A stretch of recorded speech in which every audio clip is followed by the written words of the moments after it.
I sat, waiting. I knew her well. I should after 14 years of marriage. Her need to control every situation would prompt her to hurry home, do damage control, would overpower everything else. I idly wondered what kind of spin she would come up with. It had to throw her for a loop, getting caught. She was always the clever one, scheming, planning, working every angle. I was the straightforward one. If something was on my mind, it usually came out of my mouth. Good or bad, I leaned towards immediate resolution. She hated it. It irked her no end when her groundwork and all her carefully laid plans would go for nothing. Don't get me wrong, I usually let her have what she wants. Why? Because I'm a guy, and guys tend not to sweat a lot of stuff. If she wanted it, and if it didn't break us financially or damage our relationship, she got it. It made her happy, and then she made me happy. Then we were both happy. Happy, happy, happy. It didn't take her long to realize there was a line in my head that said, when you crossed it, things could get very bad. I heard her describe it to a friend once when she didn't know I was around. I call it the magic moment, a point where he becomes angry enough that nothing matters. Not his friends, not his job, not me, nothing. When he hits that point, he could care less about what people think or whose feelings get hurt. I'll give you an example. He worked at his old company for 10 years. He got raises and good reviews. They loved him.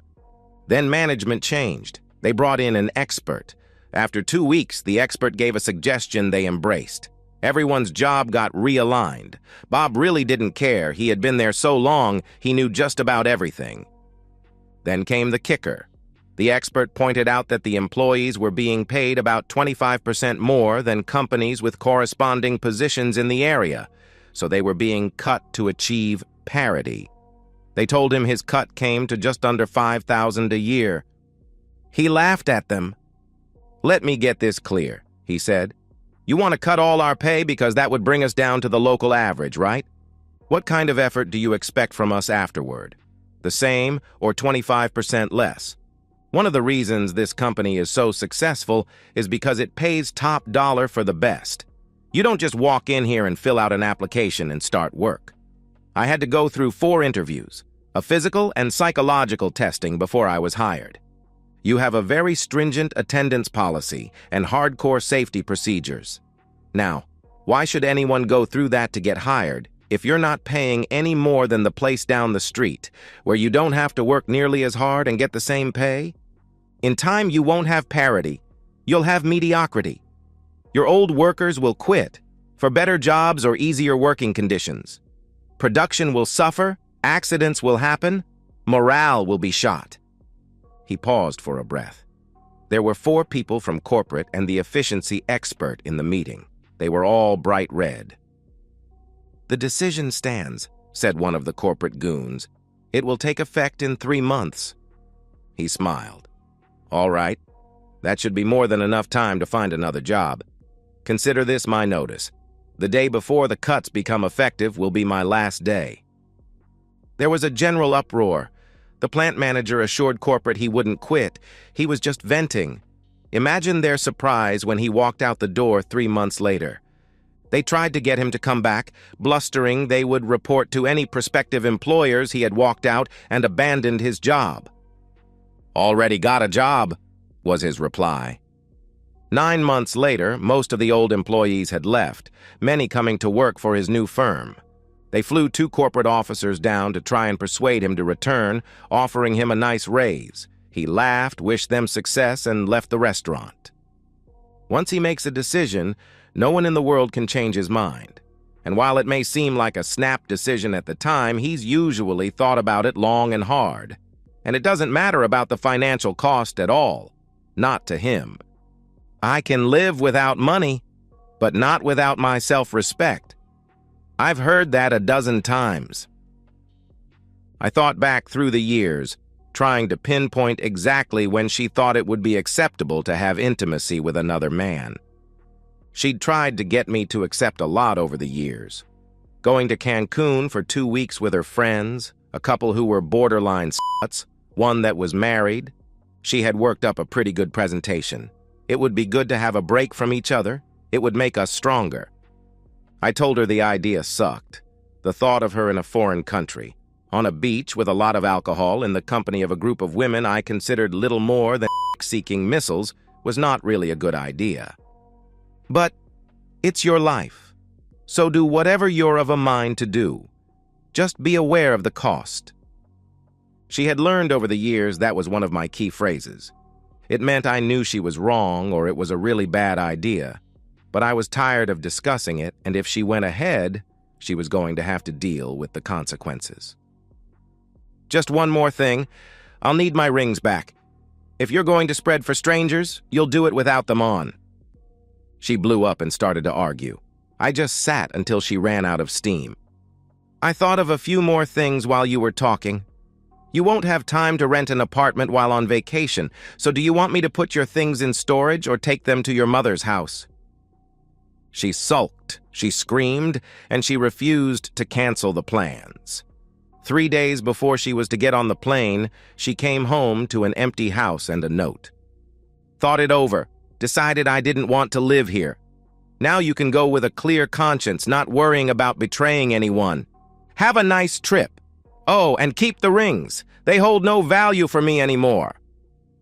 Her friends urged her to forget me and leave, but she tried for 2 days to find me. I had taken a bit of my own vacation time and went camping. I idly wondered if she got on the plane as I made another cast, determined to get that big bass I missed last summer when I heard a sound. I figured you'd be here. Thank you for ruining a really good vacation. As you can see, I didn't go. Happy now? I felt the rod twitch. Maybe Mr. Big was coming out to play. No, I'm not happy. It's hard knowing if I'd been a little weaker, you'd have trotted off, spread your legs, and had a hell of a time, knowing you had me under your thumb. Why are you here? Trying to ruin my weekend won't work. Know why? Because you won't be here. Go home, go somewhere else, just get the hell away from me. Since you didn't go, I'll fire the private eye and go for irreconcilable differences instead of adultery. Shit, it's so easy nowadays. We can be done in 4 months. Mr. Big had hit, my rod was almost double, and the drag was screaming like a virgin at a gang. He broke water, dancing across the water on his tail. He had to be 8 pounds, maybe 10. Damn. She chose at that exact moment to attack me, cussing like a sailor. I was knocked into the water, and Mr. Big got a little slack, spit out the hook, and with a slap of his tail went back into the deep. She was screaming and laughing at the same time. The water was a little less than waist deep, but pretty damn cold in early April. I walked out slowly.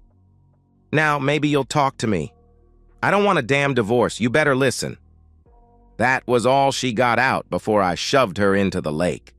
She slid in the mud a little, waving her arms around in an attempt to balance before losing it and falling backwards. I noted she was dressed really well, and that she wasn't wearing anything under that short skirt as she went under. Apparently, she was going for the "fuck him stupid and make him forget" plan of action. She wasn't looking real sexy now, mud and grass all over her. I saw she was completely without underwear. She started to climb out, taking a breath to start screaming when I shoved her back in. When she got to her feet again, I held up my hand. Listen, don't speak. If you open your mouth before I'm done, I swear I'll jump in and hold you under until you stop bubbling. Nod your head if you understand. She must have believed me because she slowly nodded her head. Now, what have we got to talk about? We both know if I had given in, you would be with someone else right about now. Deny it all you want, we both know it's the truth. I hope your slut friends stand by you. You're going to need friends. Maybe you can spend your time trying to steal men from each other. God knows they've all made runs at me, even the married one. I'm going now. Do not follow me. Do not call me. Don't fight it when the papers are served. I could hear her crying and calling my name as I left. It was no surprise when she fought the divorce, but I had to wonder why. She got a really good lawyer who finagled her way onto the docket of one Edith Vine, a Judge Judy wannabe who was notorious for trying to keep people together, and we had to go to counseling. I almost got a contempt order for mouthing off. This is just foolishness, Your Honor. I don't want to work it out. I don't want to save the marriage. I just want out. She got really icy with me. Mr. James, you don't have to like it, but you do have to go, and I better hear you're participating. Do you understand? I was pissed, so I really pushed it. The bitch was so full of shit, her eyeballs were turning brown. I understand, Your Honor, but tell me, didn't you go to counseling with your recently departed husband? Did it help? Seems I remember the divorce going through anyway. Let me ask you a hypothetical question, ma'am. If I were to say you were a terrible judge with no concept at all of the human condition, and it would be a great service to the people of this community if you lost your re-election bid, would it piss you more because I dared say it, or because I was right? I've never seen anyone go from pale to red and back again that fast. She pounded her gavel angrily. Bailiff, take this man and have him processed for contempt. My lawyer and close friend were up in a flash. Hold on just a second, Your Honor. Are you going to jail a man for asking a hypothetical question? Your opponent in the race would eat that up. Please. He meant nothing by it. He's right, Your Honor. It was just a question. I take it back. I just couldn't resist. However, when you lose this November, and you're just a citizen on the street like the rest of us, I'm going to make it a point to look you up and give you a detailed opinion of your skills. All right, so I dodged the contempt bullet, but she got back at me by raising the mandatory sessions from 6 to 12. The first 3 sessions were very frustrating to both her and the therapist.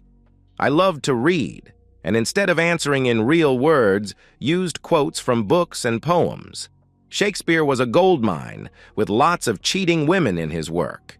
They got through my defenses in the 4th session. Maybe I was tired, maybe I wasn't as focused as I should have been. When she cried this time, I knew she actually meant it. The other time she turned it on and off too easily, this time she couldn't stop. The therapist had asked why I married her. I was surprised. Because I loved her. I knew how she was. I'd watched her all the way through high school and most of college manipulate everyone around her to get what she wanted. It's why I never tried to date her. In the end, she had to ask me out. I went because I was curious. What could she possibly want with me? I wasn't rich. I don't think I'm that good looking. And I wasn't into games. We went to a party thrown by one of her friends. Her boyfriend, who she told me she had broken up with, was there.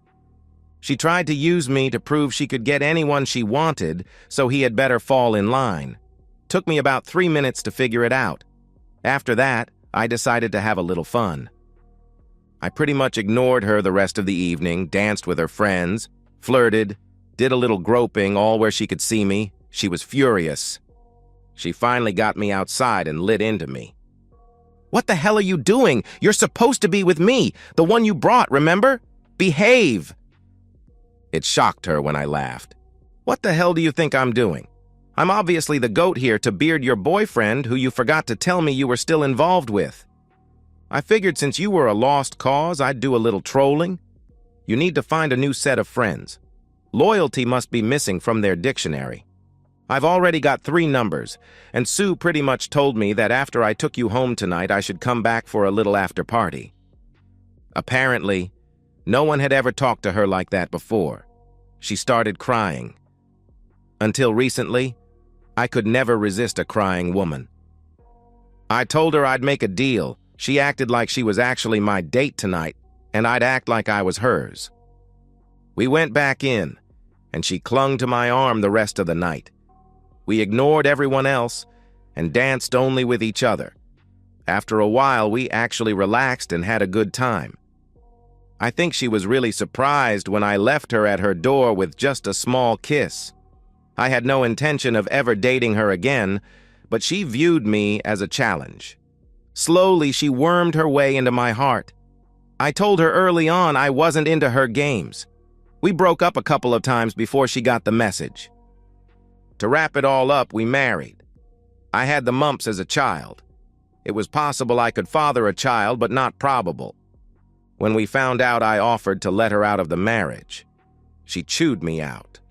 I wanted to adopt, But she found one excuse after another until I figured it was too late. A good thing now in retrospect. But counselor, she slowly slid back into her old ways. Complacency, I suspect. It was little things, but as time went by, they got bigger. What she didn't understand was I didn't give a shit what kind of car she wanted or the style of furniture in the house. Stuff like that doesn't matter the least to me. If it made her happy, okay. But then she changed jobs and got a new set of friends. She started wanting girls' nights out.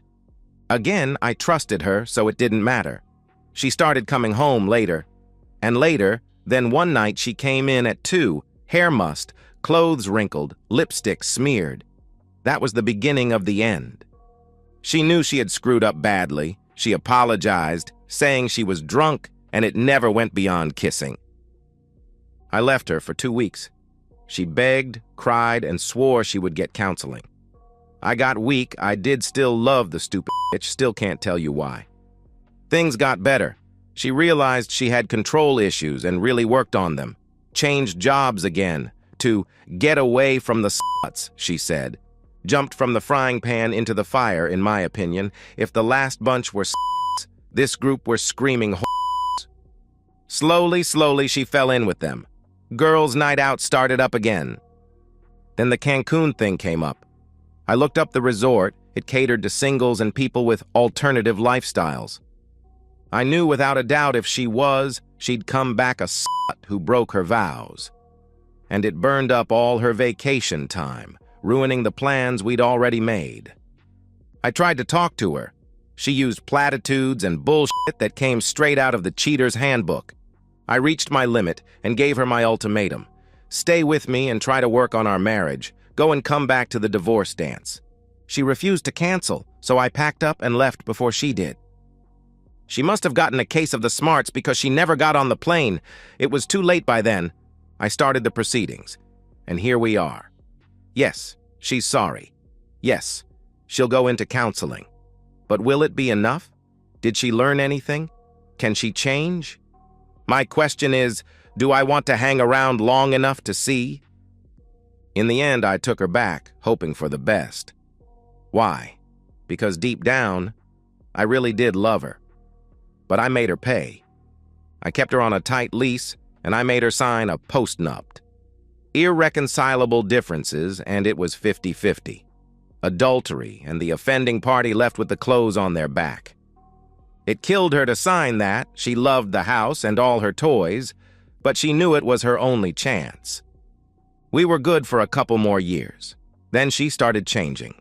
It was so gradual I didn't notice at first. It was little things. But as it accelerated, I picked up on it. Got to noticing a superior little smirk she wore, especially if she thought I couldn't see it. I called the investigators. In 2 weeks, they gave me their results. Sadly, I wasn't surprised. Peter Cummings, a little weasel she worked with. According to the report, he was little more than a gigolo, seeking wealthy older women to subsidize his lifestyle. Handsome, I guess. I didn't like his eyes. He took one look at her Mercedes convertible, the rings on her fingers, the perfect hair, and smelled money. He flattered her. She gave him little gifts. He must be good in the sack, as many times as they met. I never saw them together and had them give the report to the lawyer I had chosen. She had broken the straw on the camel's back. I waited until I knew they were together and sent him a text. Emergency, get back to me, call, no text. She called me back in 3 minutes, breathing hard. What's the emergency? It's not really an emergency, more a courtesy call. I'm divorcing you.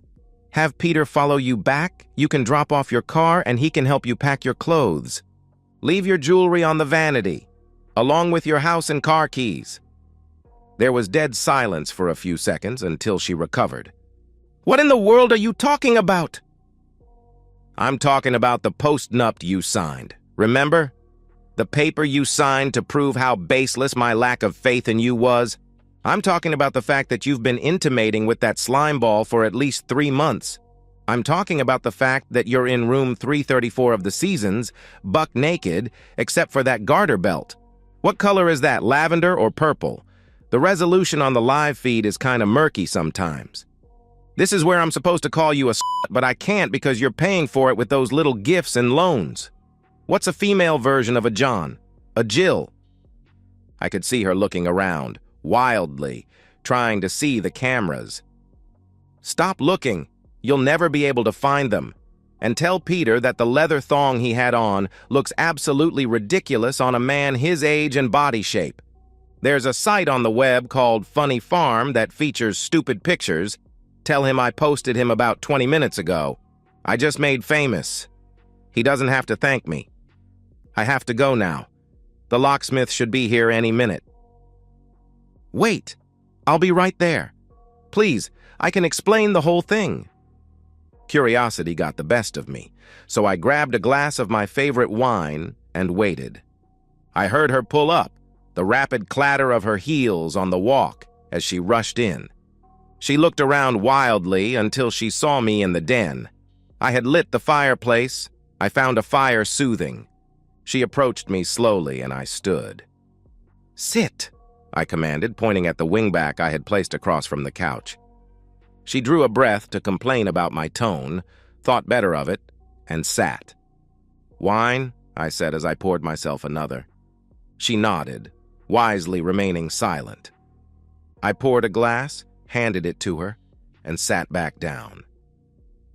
"Give me a second to get comfortable. I love fairy tales. They tend to put me to sleep, though, so if I nod off, forgive me."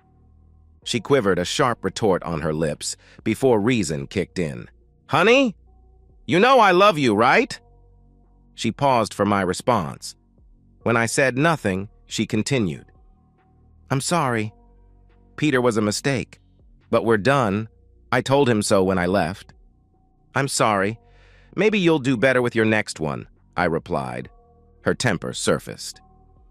"Really, Shane, you're not helping here." I laughed. "I'm sorry. I didn't know I was supposed to help." "Help you what? Find another lover?" "There are a few guys around the office who might be interested, but most of them have pretty high standards. Maybe we could get your nude photos back from Peter, and I could show them the goods. I could do a testimonial. You're pretty good when you want to be. Think that might work?" She went pale, wondering how much I really knew. It was pretty dense, in my opinion, letting your lover make nude glamour shots of you. "Please stop being mean to me." "Tell you what, I will if you just tell me why. Why, knowing what you could lose, would you be that stupid?"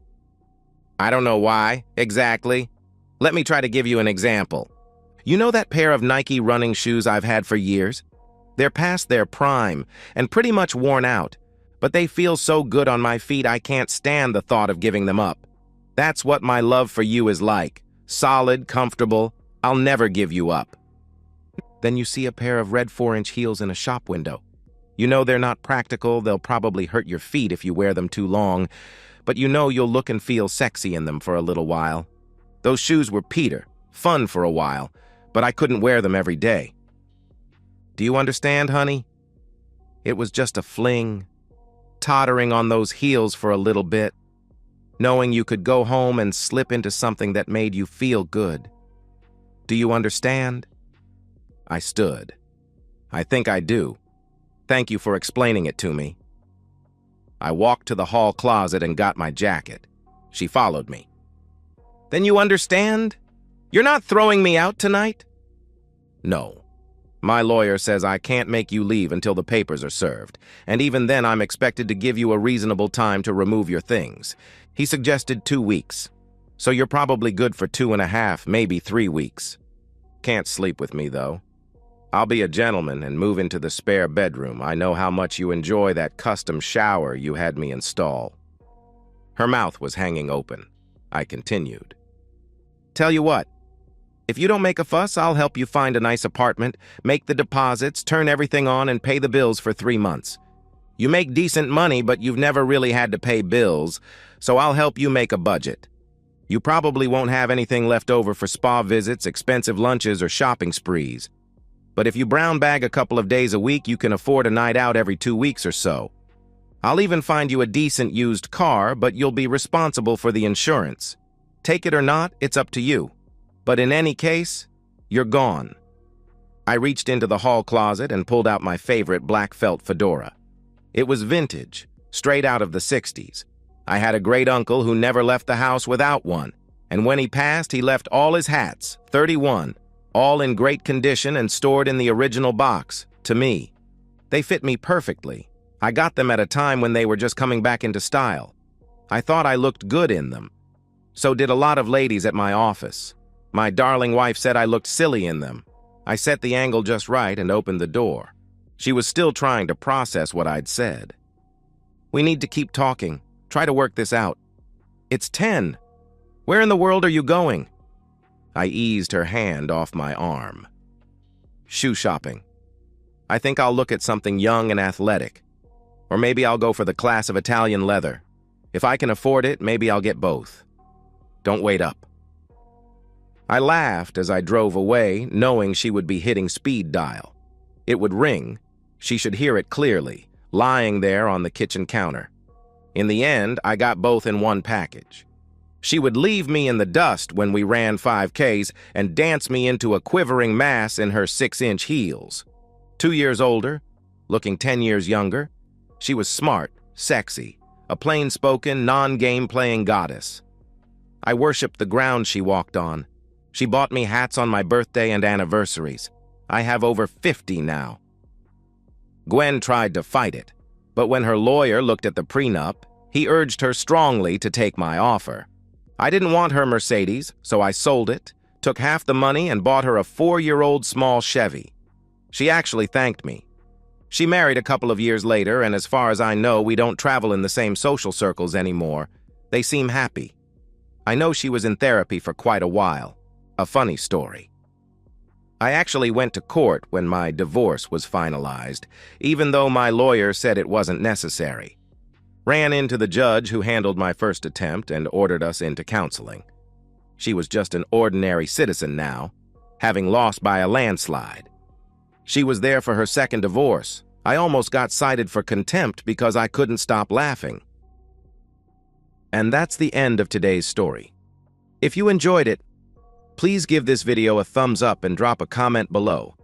Your support helps the algorithm push my content further. If you're new to the channel, don't forget to hit that subscribe button. It really helps me keep creating more stories for you. Thanks for watching, and I'll see you in the next one.